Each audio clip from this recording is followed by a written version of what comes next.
Hi everyone, welcome back to my channel. If you're new here, my name is Lynn. If not, welcome back. For today's video, we're going to be talking about my recommendations when it comes to caring for your Hoya bellas. If that sounds exciting to you, keep on watching.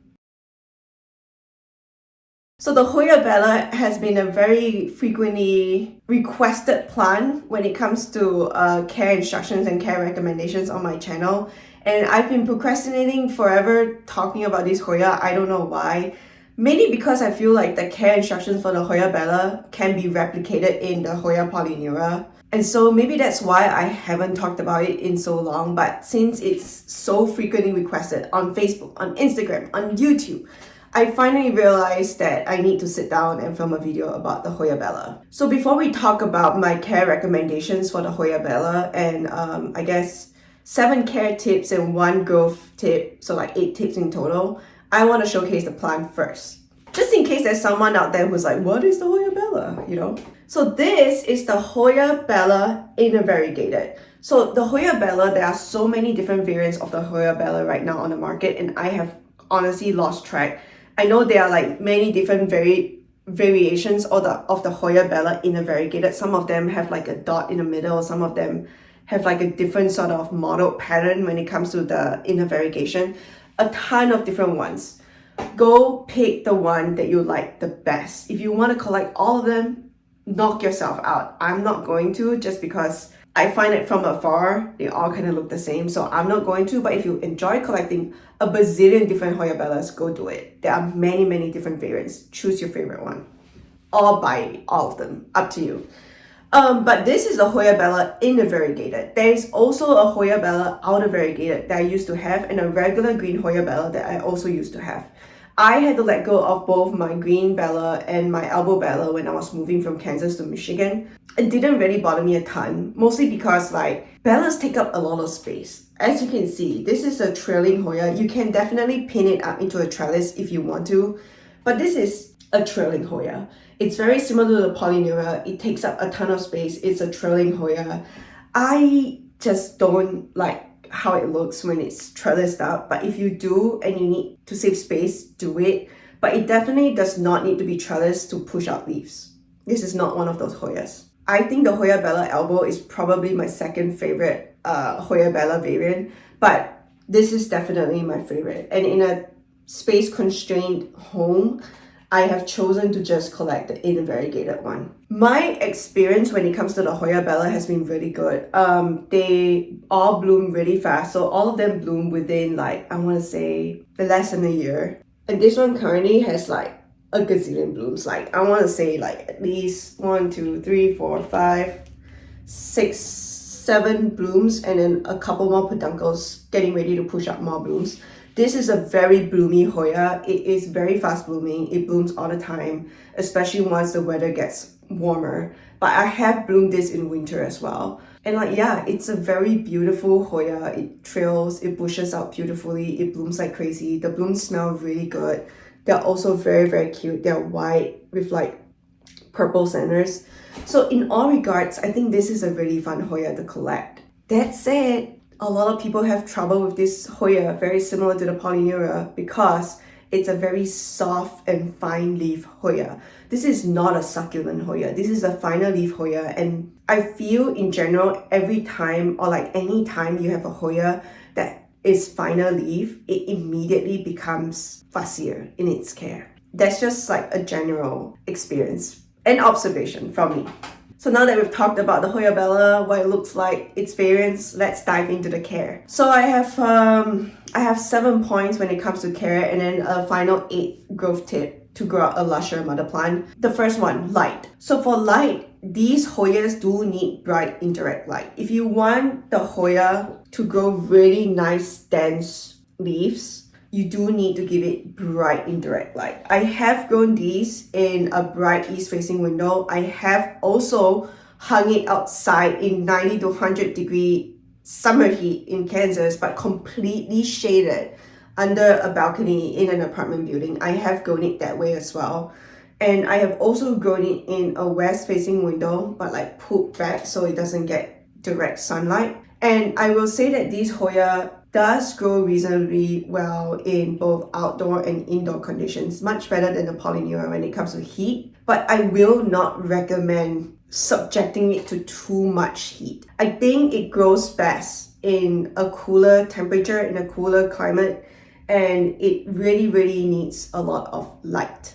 So for this Hoya to grow dense and bushy like that and to bloom for you very frequently, you do need to give it nice, bright, indirect light. So an east-facing window does really well. A west-facing window but slightly peeled back does really well as well. If you have really bright west-facing or east-facing light from the sun, but your windows are heavily tinted, that works as well. You don't have to pull it back too much. But these, I feel, grow best under grow lights. It's the most consistent growth I've ever seen under grow lights. Because your daily light conditions can change with the sun depending on the weather, but your grow lights are always on 12 hours a day, depending on your timing. For me, it's 12 hours a day. And I find that these grow the most consistent, regular looking leaves and like internodal spacing when it's growing under grow lights. So this is grown under a grow light. It's hanging in front of a Barina standing bar light, but if you've seen my recent, if you haven't seen my recent video about grow lights, go check it out. I'll link it down in the description box below if I remember. If not, you can search it on YouTube. But I don't think you need the Barina standing bar light to grow this. Any grow light will work just fine. And any standing bar light subsequently will also work just fine. But I do find that it works really well under bright, cool grow lights. So that's light. Temperature.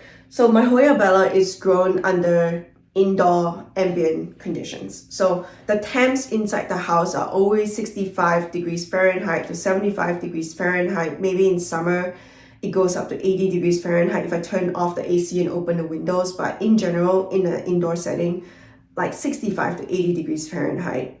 And it seems to enjoy that temperature range a lot. Next point, humidity. So this Hoya, I think, funny enough, actually when I was in Kansas, the first year I grew out this Hoya, I didn't have a humidifier, and the humidity legit dropped to 20% in the apartment, and this Hoya did not wrinkle and did not die. And again, I have hung it outside in hot Kansas summer weather, although like completely shaded. And it also tolerated hot, windy conditions pretty well, like way better than a polyneura would. That said, I don't think it enjoys those conditions. So my indoor humidity is usually controlled by the weather. So I don't do anything super special. But in winter, when like the heaters come on and things get really dry because of the heaters, I do apply humidifiers. If you're interested to see my deep dive into shopping for your humidifier, go check it out in the description box below. But I do run humidifiers in winter, and I keep my indoor humidity around 40% minimum in winter. Sometimes it might dip down to 35%, but it's usually hovering around 40%. And then in spring, summer, and fall, it's just whatever, but it's always above 40% in general. Light, temps, humidity, the next thing I want to talk about is trellising. Again, I've already mentioned earlier, you don't really need to trellis if you don't want to. This goes really well and pushes out leaves no problem without a trellis. But you can trellis if that's the vibe you like. The next thing I want to talk about, substrate. So I have grown these Hoya Bellas in semi-hydro form, in loose chunky soil mix, and I have not noticed a difference. They grow really well in both formats. So I have done pond, I have done fluval, I have done lacquer balls, and a mixture of pond and lacquer balls, and a mixture of pond and fluval, all kinds of like a semi-hydro mix. And it has done really well in both formats. That said, this current plant is grown in a loose chunky soil mix. And the only reason why it's in a loose chunky soil mix is because before this was in the loose chunky soil mix, it was in semi-hydro, and it developed some, was it root mealies? I think it developed some root mealies or like mites. I can't remember. I think it was root mealies. It developed root mealies, and so I had to then like, oh no wait, I remember now. I had two Hoya Bella in variegated mother plants. My first one was in a soil mix. It developed an insane amount of flat mites, spider mites, because I wasn't paying attention. And I just got so sick of trying to rescue that plant. It was just too far gone. All of the leaves are like completely like sucked dry by the mites. And so I tossed that entire like mother plant into the trash.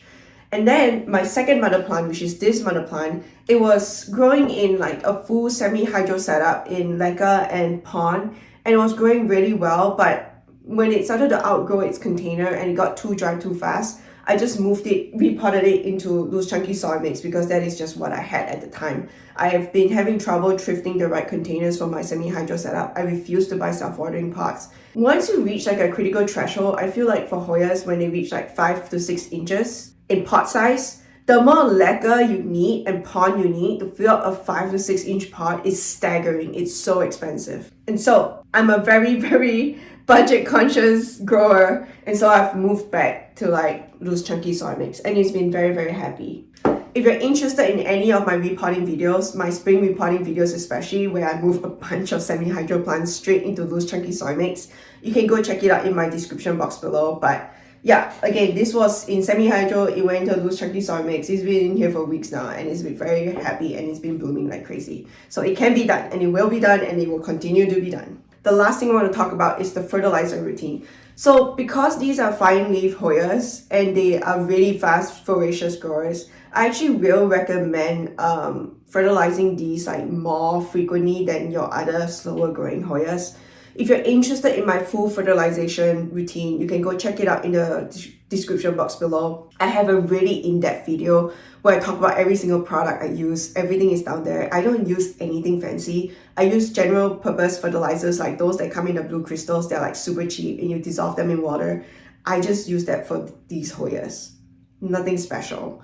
I also add some calcium magnesium drops like every 2 to 3 weeks in summer and then every month in winter just as a supplement. But I will, however, recommend in its active growing season, so like late spring, summer, and early fall, I do think this Hoya benefits from like very intensive fertilization. So usually for me, in summer, I fertilize, in its active growing season, I usually fertilize my Hoyas like almost every 3 waterings with fertilizer and then 1 watering without fertilizer or something like that. I'm not like super precise about it. But for this one, you can escape with like fertilizing it non-stop just because it's very, very fast growing and very, very voracious. But I will recommend, however, giving it like a break from here and there just to give it like a nice like salt rinse off with just plain water. And I think it also does the soil a lot of good. But yeah, we've talked about light, we've talked about temperatures, we've talked about humidity, we've talked about my fertilization routine, we've talked about my substrate recommendations. Again, doesn't need a trellis, talked about the trellis. And when it comes to pests, the main pest that really plagues this Hoya are mites. Spider mites, flat mites, mites. Mites is a huge problem for this Hoya because the leaves are so tender. They're so soft and tender and juicy for mites. Mites just love this Hoya. When your heaters start coming on is when you really need to pay attention to mites on your Hoya bellas. I have gotten smoked by mites every time in winter by different mother plants. So really keep your eye out for mites. One of my favorite things to do when it comes to managing my Hoya bella as a purely, I guess, pest prevention type of thing when it comes to mites for the Hoya bella, I like to bring it into the shower and rinse it down every time I water. So I don't wait for like, every other watering. I rinse it down every watering in the shower. I spray it down top side, bottom side, just to get rid of and manage any mite population that I might not be seeing.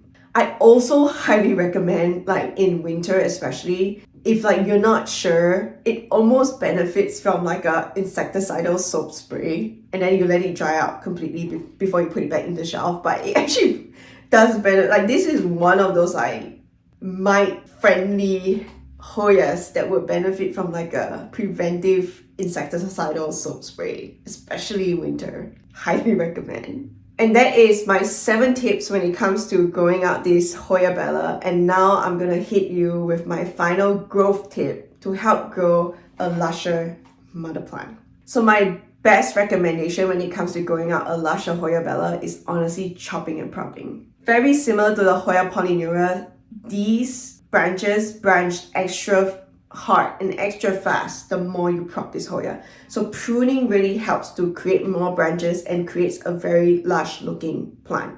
And every time you prune, go root out that cutting and add it back into the pot. So in this pot, in this pot, there are 3 cuttings. So there are 3 different plants in this pot. And every time I trim it and I prune it, it branches even more.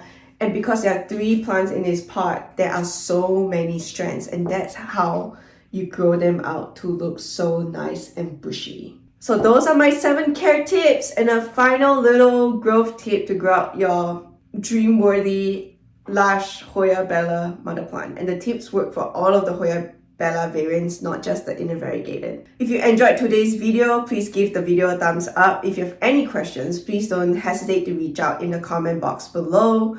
If you just want to say hi from wherever you are in the world, or like in the US, whatever state you're in, feel free to drop a comment down below. I love finding out where everybody is from. And finally, subscribe to the channel. If you enjoyed today's video and enjoy my Hoya content, please subscribe to the channel. I sometimes talk about other plants, orchids, sansevierias. They are never popular on this channel. I still talk about them anyway because I enjoy those plants, but most of my content is Hoya related. But once in a while, if you subscribe to me, you will have to tolerate some non-Hoya content. Sorry. Thank you for your attention as always. That's all I have for today. Bye.